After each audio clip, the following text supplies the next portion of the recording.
Let me begin first by thanking the members of the Office of Attorney General who have assisted with this case. First Deputy Attorney General James Donahue, Deputy Chief of Staff Kirsten Hyde, Executive Deputy Attorney General Michelle Walsh, Chief Deputy District Attorney Ron Eisenberg, Chief Deputy Attorney General Chris Jones, Assistant Chief Deputy Attorney General Dan Dye, to my left, Supervising Agent Doug Hilliard, Deputy Attorney General Alicia Warner, Special Agent Jimmy Muma, and Special Agent Steve Adamus. Let me also take a moment to thank the citizens, the men and women who served on the investigative grand jury. They took their time, they listened to difficult evidence, they evaluated that evidence, and they returned these charges. Finally, let me thank those that came forward, the survivors of child sexual abuse. They had a courageous voice. They came and they told us what had happened to them. And they make our community safer. We would not be here today without them. These cases, as all of them are disturbing and sad. But this one, in particular, digs deeper. Because in this case, all of the defendants and all of the victims come from the same religious organization, the Jehovah Witnesses. Some of these defendants even used their faith communities to prey upon the victims, and others had to look no further than their own families. The details of these crimes are hard to listen to, but make no mistake about it. This office will do absolutely everything we can to hold these men accountable for what they did to these innocent children. I'd like to take you back to the beginning, to the background on this case. Some of you may recall that in October, this office announced criminal charges in 4 cases in 4 different Pennsylvania counties against 4 members of the Jehovah Witness organization for sexual assault and exploitation of children. That investigation started as a resource referral from a local district attorney's office. And when we received it, we began to investigate that case and gather evidence. Through that investigation, we learned of several incidents of sexual assault committed by members of Jehovah Witnesses congregation. After a 3-year investigation, hundreds of hours of grand jury testimony, and dozens of witnesses, we filed charges against those 4 individuals.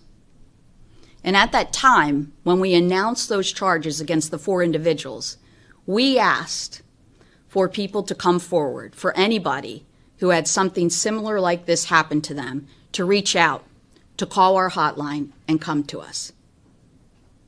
And many courageous survivors came forward and called the hotline. So as a result of our ongoing investigation and the individuals that reached out to us on our hotline, we are here today to announce these charges. I want to thank the honorable men and women that helped us apprehend these individuals. The Pennsylvania State Police Butler Barracks, the Ross Township Police, the Ketchum City Police in Idaho, the Braddock Hills Police Department, and all members of law enforcement that assisted us and continue to assist us in this endeavor. Now I'm going to go through each case individually, but I really invite you to take the time to look at the presentments. They will be available to all of you, and they have more detail than than I will recount this morning. Let me begin first with Mark Brown, 65, of Allegheny County. It is alleged that Brown repeatedly sexually abused two sisters for whom he was the legal guardian at the time. They were between the ages of 10 and 13 years old when this happened.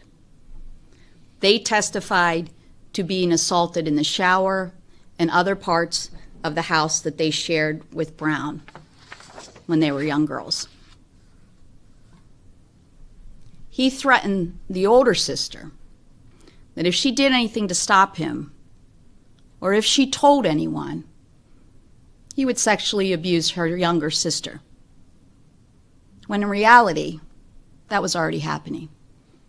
He was already doing that to her. She didn't know it.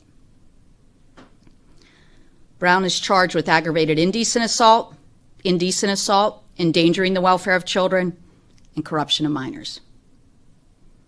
The next case is Raymond Schultz, 74, of Beaver County. It is alleged that Schultz repeatedly sexually assaulted his own granddaughters when they were between the ages of 5 and 10 years old. Both girls testified to being assaulted while visiting Schultz at his home. The girls' parents trusted him, asked him to watch them, and he betrayed that trust in the most horrendous way. He's been charged with aggravated indecent assault, endangering the welfare of children, and corruption of minors. The next case is Abamil Valentine Matos, 42, of Lancaster County. It is alleged that Matos abused a 15-year-old girl who at the time was half his age, claiming that he intended to marry her. He met this victim in 2009 at a Jehovah Witness event that brought together multiple congregations. The congregation was aware of his romantic interest in the girl, noting that they would approve of it if certain conditions were met, including the presence of a chaperone and the commitment to eventually marry her. Matos' interest in the minor quickly turned sexual, and he began sending inappropriate photos and convinced her to meet him alone, no chaperone. During these meetings, he sexually assaulted her. He's been charged with indecent assault, indecent exposure, endangering the welfare of children, and corruption of minor. The next case is Kevin Isevich, 51, of Butler County. It is alleged that he sexually assaulted a member of his family when she was just 9 years old. The victim recalled playing with her cousins when he pulled her into his bedroom and assaulted her. The abuse only stopped that day when the defendant's wife returned home. He's been charged with rape, aggravated indecent assault, endangering the welfare of children, and corruption of minors. The next case is Norman Aviles, 44, of Lancaster County. It is alleged that he sexually assaulted 3 minors who were between the age of 5 and 10 years old. He was an elder in the Jehovah Witness congregation, which allowed him to build a rapport with members. He gained the trust of several parents, including his own relatives, which gave him extensive access to young girls in the congregation. He was trusted to babysit and even act as a guardian to one of his victims.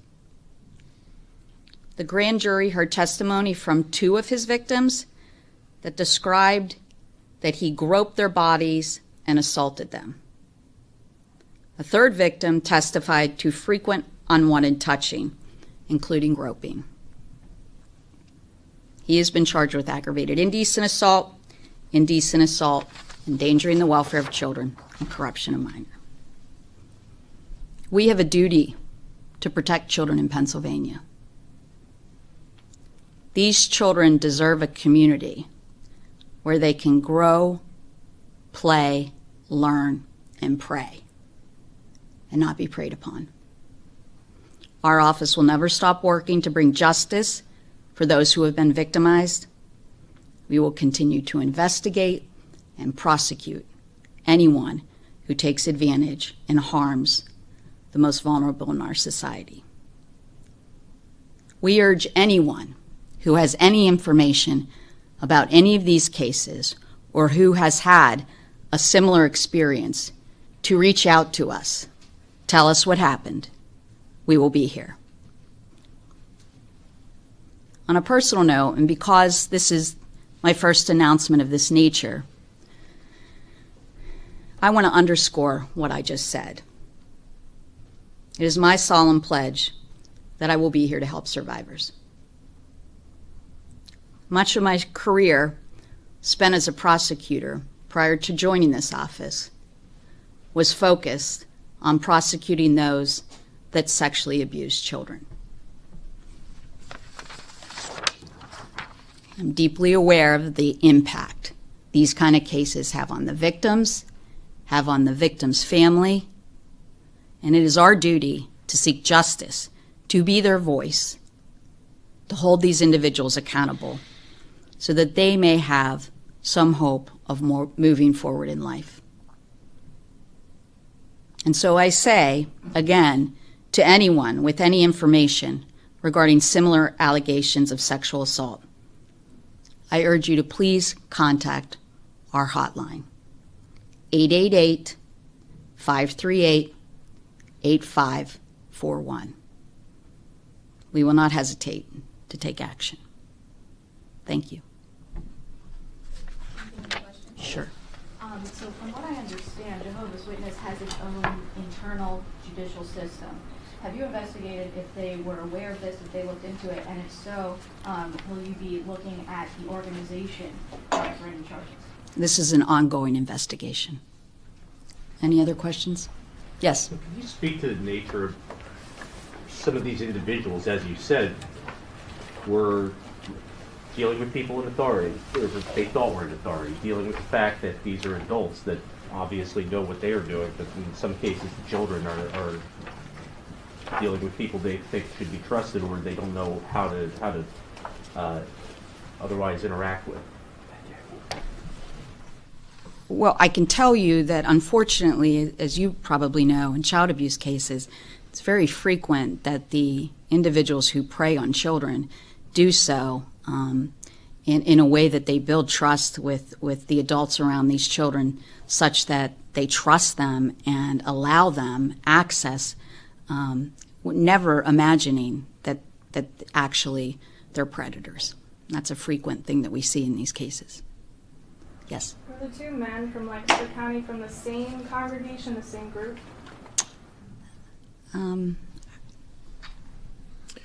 They were associated with the Lancaster East and West congregations. Any other questions? Well, thank you all for coming. We appreciate it.